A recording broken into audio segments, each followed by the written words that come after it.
මනුස්සෙක් වෙලා මේ ඉපදුණු භවය තුල අපේ ආයුෂ කොච්චරක්ද කියලා අපිට තීරණය කරන්න අමාරුයි.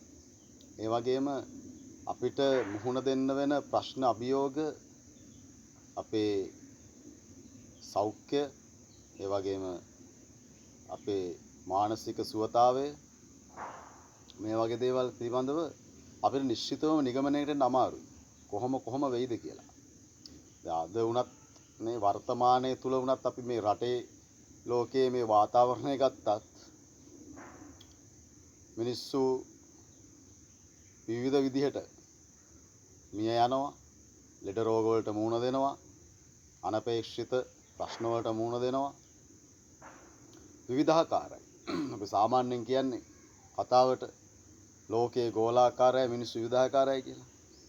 එහෙමනම් මේ විශ්වය තුල අපිට ලැබුණු අපේ මේ මනුෂ්‍ය ආත්මය තුල අපිට විවිධ ආශාවන් තියෙනවා. ඒ ආශාවන් ඔස්සේ තමයි අපි හැමතිස්සෙම ගමන් කරන්නේ. ඒ ආශාවන් තුල අපි ගමන් කරනකොට ඒ ආශාවන්ට අපි මුල් තැනක් දෙනවද ඇත්තටම? ඔතනයි තියෙන ප්‍රශ්නේ. අපිව හඳුනාගත්තද? මම මාව හඳුනාගත්තද? මොකද මගේ ජීවිතේ විවිධ අයගේ ප්‍රශ්න කම්කටොළු එක්ක මට ලැබුණු අත්දැකීම් තුල බොහෝ අයට ප්‍රශ්නේ තියෙන්නේ තමන්ගේ ආශාවන් වලට තමන් මුල් තැනක් දීලා නැහැ 100%ක්. හැමදේම භාගෙට. එතනයි ප්‍රශ්නේ තියෙන්නේ.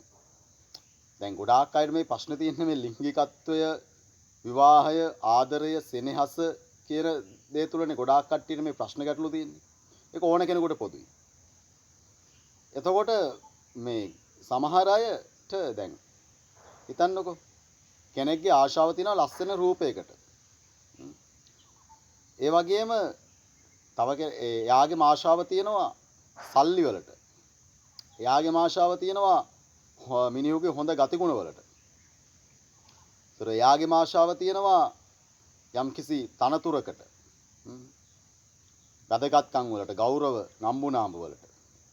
එතකොට කෙනෙක් තමන් ආදරය කරන කෙනා, විවාහය වෙන්න හදන කෙනා, තෝරගන්න කෙනා හිතන්නකෝ මිශ්‍රව කෙනෙක්ව තෝරගත්තා කියලා. එතකොට දැන් තමන් රූපයට ආදරය කරා නම් නැත්නම් ආශා කරා නම් එතකොට තමන් මේ ප්‍රාර්ථනා කරපු හොයපු ඒ රූපයම තියෙන කෙනාට අර කියන දේවල් නැහැ. මිල මුදල් නැහැ. පත්කම්, ගෞරව, නම්බුනාම, තනතුරු, ගුණධර්ම ඒව නැහැ. එතකොට මොකද වෙන්නේ?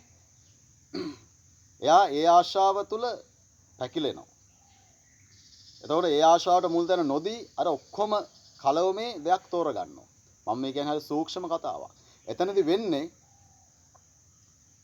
තමන් ආදරය කරන්න තීරණය කරනවා, කාලයක් යනවා. ඒ වගේම විවාහය තුලට ගිවිස ගන්නවා. ඒ විවාහය තුල යම් කිසි කාලයක් ගත කරනවා. අන්න එතකොට තමයි මේ අතෘප්තිතාවයන් එන්නේ. එකඟතාවයන්ටපත් වෙන්න බැරි. ජීවිතේ සෑම විටම ප්‍රශ්න ඇයි? හේතුව තමන් හොයපු දේ නෑ. 100%ක් තමන්ට ලැබෙන්නේ නෑ. තමන් හොයපු රූපේ නැති කෙනාට කොහොමද 100%ක් තමන්ගේ ආශාව සම්පූර්ණ කරන්න මෙයාගේ? අපිට පුළුවන් දෙක හිතලා ඒ ආශාව මැඩ ගන්න. ඔව් හිතලා කරගන්න පුළුවන්. හිතලා කරගත්තේ මොකද වෙන්නේ? අන්න අසහනේ පවතිනවා, දුක පවතිනවා. එහෙමනම් මම මේ කියන කාරණේ හොඳට මතක තියාගන්න. හරි කෙටියෙන් මේ කියන්න වෙන්නේ මේ වීඩියෝ දික් වෙන නිසා. තමන්ගේ ආශාවට පමණක් පූර්ණ 100%ක් තැන දෙන්න.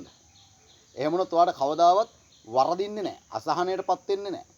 මොකද ඔයාට මොන දේ තිබුණත් වැඩක් නැහැ නේ. ඔයා රෝගී වුණොත්, මානසික අසහනයටපත් වුණොත්, කායික දුර්වලතාවයටපත් වුණොත්, හැමදාම අඬ අසහනෙන් ඉන්න පුළුවන් වුණොත්. ඒ හින්දා එන්න එක තැනකට. හරිද? වෙන කිසි දෙයක් ගැන හිතන්න එපා. මේ මොහොතේ ඔයා ආස කරන්න මොනවාට සල්ලි වලට නම් ඒ සල්ලි පස්සේ යන්න. ඒකට 100%ක් තැන දෙන්න. මේ මොහොතේ ඔයාගේ ලිංගිකත්වය නම් ලිංගිකත්වයට දෙන්න 100%ක් තැන.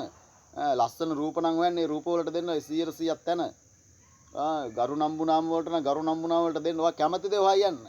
ඒතර ඔයාට ලැබෙයි. හරිද? මේ ලෞකිකත්වය තුල මම මේ සියල්ල දේශනා කරන්නේ. ඒ ලෞකිකත්වයෙන් ඔබට ඔබේ සීල ආස්වාදයන් ලැබුවට පස්සේ ඔබටම පුළුවන් ඒ ආදීනවේ තේරුම් අරගෙන සදාතනික සැනසීමටපත් වෙන. මේකයි රහස. මේකයි විශ්වයේ ධර්මතාවය.